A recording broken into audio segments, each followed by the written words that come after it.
आज मैं एक ऐसे स्टूडेंट के बारे में बताने जा रहा हूँ जिसके माता पिता बेचारे स्टेशन पर भीख मांगते हैं और यही नहीं, वो माँ बाप बेचारे आंखों से अंधे भी होते हैं। अब आप यही सोचिए कि उन बेचारे माँ बाप का जीवन कितना कष्ट से भरा हुआ होता है, लेकिन उनके जीवन में खुशी की बात तो यह है कि उस लड़के की माँ को एक आँख से दिखाई देता है और वह अपने आँखों की दवा हमेशा करवाती रहती हैं। बस यही बात को सोचकर कि वह कहीं बची हुई आँख को भी न खो दें और उनका भीख मांगना भी बंद न हो जाए। लेकिन उनकी इस स्थिति के बारे में केवल उनका छोटा बेटा ही समझता था और उनका बड़ा बेटा उनको छोड़ छाड़ कर कहीं किसी लड़की के साथ कहीं भाग गया था।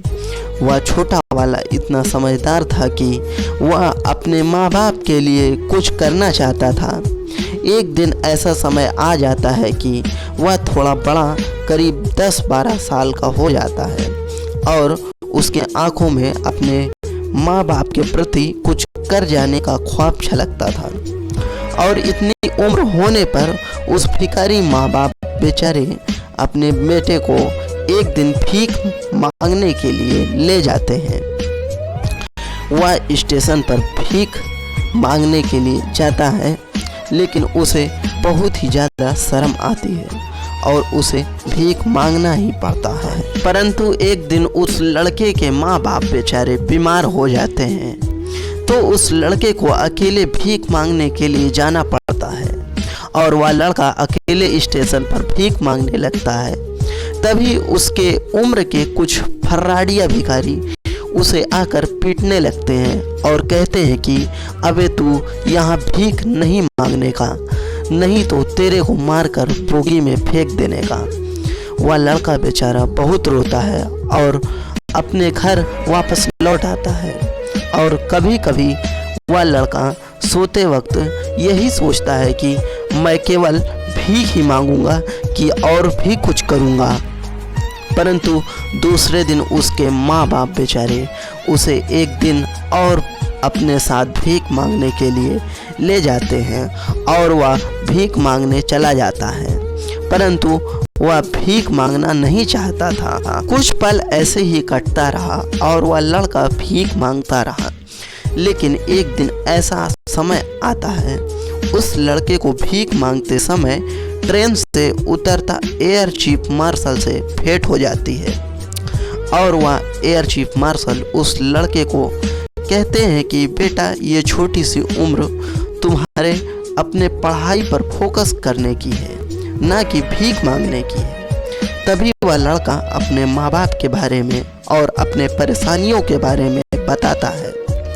तभी एयर चीफ मार्शल के आंखों में आंसू आ जाता है और एयर चीफ मार्शल कहते हैं कि बेटा, आप हमारे साथ चलो, हम आपको पढ़ाएंगे और जॉब भी दिलाएंगे। तभी एयर चीफ मार्शल डिफेंस में होने के कारण वह समय के बहुत पक्के थे, इसलिए बस लेट होने के कारण वो तुरंत वहाँ से उस लड़के को लेकर चल देते हैं और लड़का बेचारा अपने माँ बाप को यह बात बिना बताए चला जाता है। माँ बाप बेचारे उसे बहुत ढूंढते हैं, लेकिन उनका लड़का उन्हें कहीं नहीं मिलता और वह माँ बाप बेचारे फूट फूट कर रोते हैं और वह अपने दुख को किसी से बता भी नहीं सकते, क्योंकि उनका तो अब कोई नहीं होता।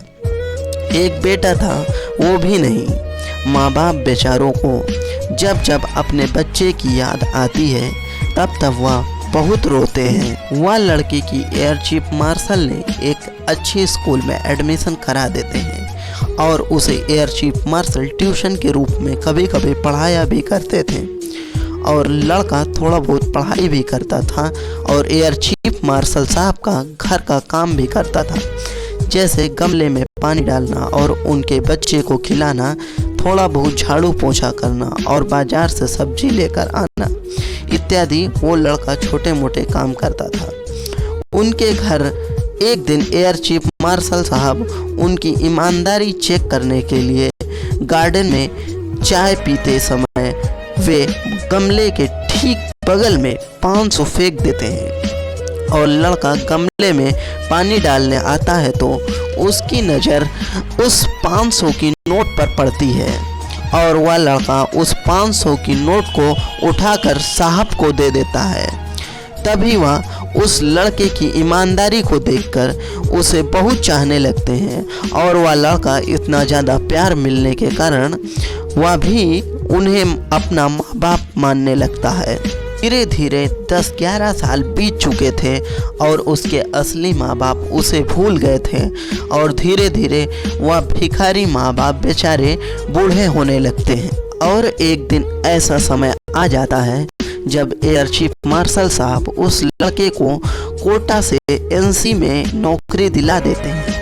वह लड़का अब सरकारी नौकरी होने के कारण बहुत खुश हो जाता है और हाल ही में वह लड़का यूपीएससी की तैयारी में जुट जाता है और ऊपर वाला चाहता तो वह लड़का 4-5 साल के बीच में दूसरे अटेम्प्ट में यूपीएससी का एग्ज़ाम क्वालिफाई कर लेता है और वह आईएएस बन जाता है। फिर वह अपने बूढ़े माँ बाप के पास कई गाड़ियों और कुछ बड़े अधिकारियों के साथ और ढेर सारे पुलिस वालों के साथ जाता है तो उस लड़के के माँ इस बड़ा काफिला को देखकर डर जाती है। तभी वह आईएएस ऑफिसर अपने माँ बाप के पास जाता है तो उसकी माँ उससे कहती है कि साहब हमसे कोई गलती हो गई क्या। तो वह आईएएस ऑफिसर अपने माँ बाप का पैर छूकर कहता है कि माँ मैं आपका बेटा। तभी उसके माँ बाप उसको पहचानने से इनकार कर देते हैं। फिर वह आईएएस ऑफिसर अपने बचपन के बारे में सब कुछ बताता है तो वह माँ बाप बेचारे अपने गले से लगा लेते हैं और फूट फूट कर रोने लगते हैं। फिर क्या उसके माँ बाप का बुढ़ापा बहुत ही अच्छे से बीतता है और उसके माँ बाप के लिए स्पेशल 5 नौकर लगे हुए होते हैं।